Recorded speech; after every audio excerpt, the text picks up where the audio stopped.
Fox News alert going nuclear overnight. North Korean state-run television claiming it successfully tested a hydrogen bomb. That's what that woman is talking about right there. And now the Pentagon saying we will protect our allies in the region and will respond to any provocation from North Korea.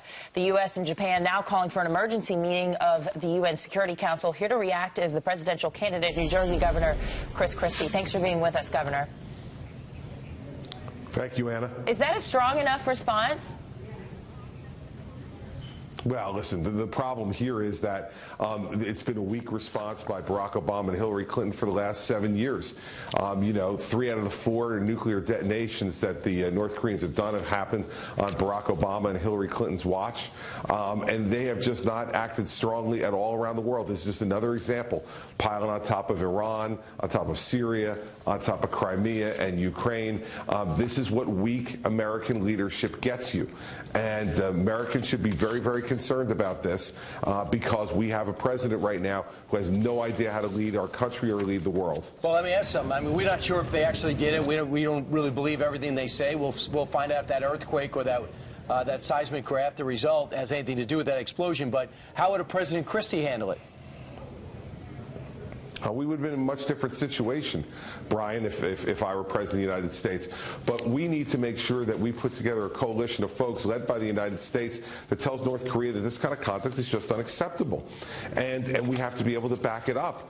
The fact is that we've allowed North Korea, while the President's been playing footsie with the Iranians, we've allowed the North Koreans to get further and further down the nuclear road. You have to be able to do more than just to walk. You need to walk and chew gum at the same time. And this President and Hillary Clinton have not been able to do either. Let's talk a little bit about what this president did yesterday. Governor, from the East Room of the White House, he tightened federal gun control laws. Going forward, anybody selling guns, whether online or at gun shows, going to need to be licensed and conduct background checks. Until now, it's been federal. Some other things as well. But what's getting the attention is the fact that the President of the United States teared up a couple of times during this presentation. We're going to play a little sound of that and then your reaction. From every family who never imagined that their loved one would be taken from our lives by a bullet from a gun.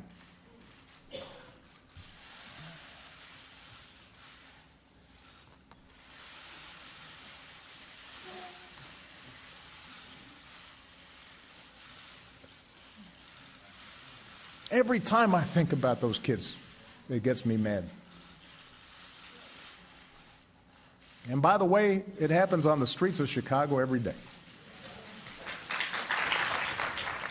There's some of the tears from the president yesterday.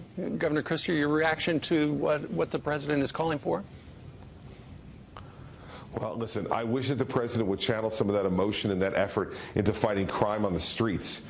He put a throwaway line in there at the end that it happens on the streets of Chicago every day. It's the first time I've heard him mention that. You know, what he mentions all the time are the headline-grabbing things, but the murder rate in Chicago is up 18%. The murder rate in New york is up 11%. And this is because this president and his attorney general do not support law enforcement. The FBI director himself said that there's a chill wind blowing through law enforcement in this country, and the president has contributed to that chill wind mightily. If he really wants to reduce violence in this country, we need to start jailing aggressively those folks who are felons who are in possession of a handgun and who are using those handguns in the commission of crimes. And if the president would unleash the forces of the federal law enforcement system to work together with local law enforcement, we'd reduce violence all across this country. He doesn't understand that. I'm a former federal prosecutor. I did it in New Jersey when I was a prosecutor. And I will make sure that I lead the fight as president with a strong attorney general to lower gun violence in this country, but not through passing laws and regulations on law-abiding citizens, but by going after criminals on the street.